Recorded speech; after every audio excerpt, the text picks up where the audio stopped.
नमस्कार दर्शक बंधु देवांजना गार्डेनिंग चैनल को मु देवाशीष आपण स्वागत करुच्ची।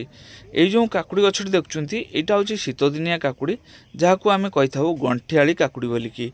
दर्शक बंधु देखु गंठियाली काकुड़ी माने प्रत्येक गंठिरे गंठिरे कसी जोठी चाहिए आपड़ से खाली काकुड़ी कसी देखापी पाइबे। विशेष करके यही भेराइटर काकुड़टा शीत दिने चाष करा हुए। अलग अलग सीजन में अलग अलग भेराइटर काकुड़ी चाष करा हुए। दर्शक बंधु शीत दिनिया काकुड़ी चाष पाई देखंतु कुंडरे प्रथमे माटी भर्ती कराई या किछि पुराना गोबर खत आम देदेबा। आपण चाहिए ये कंपोस्ट किंबा अन्य जेकोसी खत ये व्यवहार करें। तापर माटी सह भल भाव एटा मिसई नापी हम।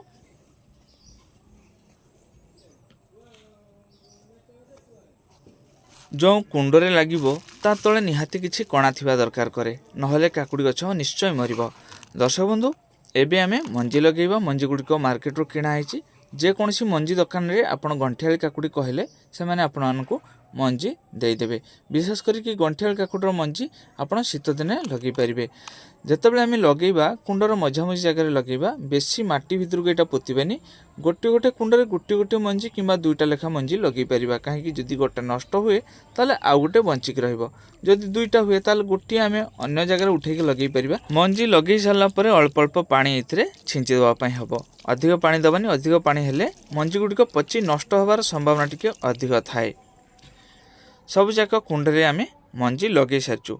ठीक 3 ରୁ 4 दिन पर एमती चारा बाहरी जीव। प्रतिटा कुंडरे की चारा होती जो दुईटा लेखाई अन्य कुंडरे उठेकी लगेदबा। ठीक 7 ରୁ 8 दिन गलापर एथुरु 3टा किंबा 4टा लेखा पत्र बाहरी जाइथिबो। जेतेबेले एमती एमती साइज रो हेजिबो या मूल आमे पुराना गोबर खत नहले लीप कंपोस्ट भर्मी कंपोस्ट आपण एथिरे व्यवहार करि परिबे। नहले आपण सरसो पिडिया को पानी रे बतुरे की 5-6 दिन रखिला पर सेथिरे अल्प पानी मिसै की भी मूल दे परिबे।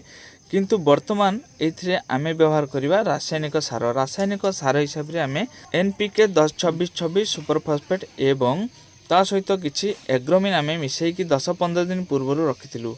तापरे आमे सेगुड़ा को ये व्यवहार करवा। जदि आमे 10-15 दिन किंबा मासे 1.5 मास पूर्व यहाँ मिसैकी रखा सबुजाक सार मिसैकी रखिले तार गोटे उत्ताप बाहर। से उत्तापटा 10-15 दिन भितर की आउ रहे जहाँफल गचर कौन खराब हुए। तो एगुड़िक आम कौन करिया गछ चारिपटू माटी टिके गछ मूल को उठेदेवा।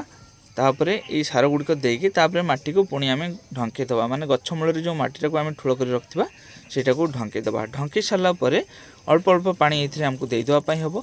नहले सार ज्वाल गछ हुए तो खराब हो पारे बा गछ मरी जापे। तेणु करके आमको अल्प अल्प पानी देवाई हम।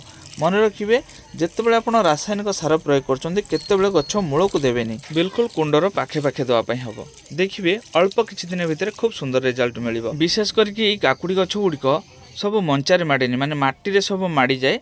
तापर से माटी ही काकुड़ी हो जाए। जेहेतु एगुड़ाक मु छातरे कुंडरे लगे कि ये छाତରେ तो माड़ी पारिबनी तापाई कि मुझे गोटे एमती शुएकी से बाड़ी पोती गोटे मंचा भाया करदे जो थी कि माड़े काकुड़ी सब तल को झुली आसो। जितेबाला काकुड़ी गछर पत्र 4-5टा हो जाए से समय कि काकुड़ी गछ अगरे कि छोट छोट पोक लगी जाती।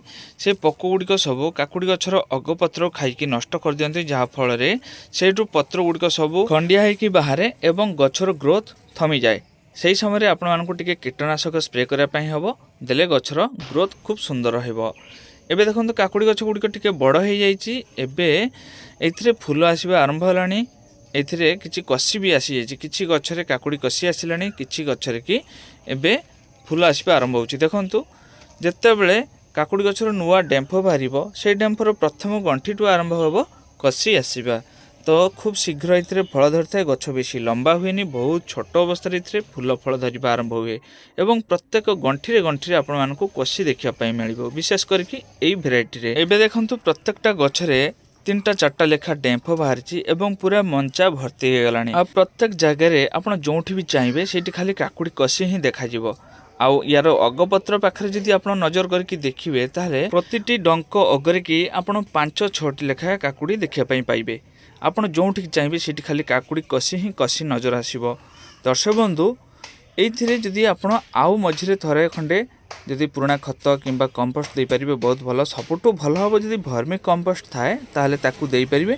नहले आपण केवल पुराना गोबर खत मध्य दे पारिबे। थरे भाबिले देखिबा जदि सबू काकुड़ी मेचर होकर जितेबाला तौक झुलिब केते सुंदर लगिबो ना देखिया पई कि एबे तो मात्र धरिबा आरंभ होउची जेतेबेले इथिरे बेसी रु बेसी फळ धरिबो ना खूब सुंदर लगिबो देखिया पई। आशा करूची हमर ए भिडियोटी आपण मानकु निश्चय भल लागिथिबो। जदि भल लागिथाय गोटे लाइक करबे ता सहित चैनल रे प्रथम करके थिले सब्सक्राइब करके नोटिफिकेशन बेल टी ऑन कर नेबे। जदि आपण मानक बंधु बांधव भितरे केही टेरेस गार्डन करंती ताले सेमानक पाखु ए भिडियोटी निश्चय शेयर करिवे।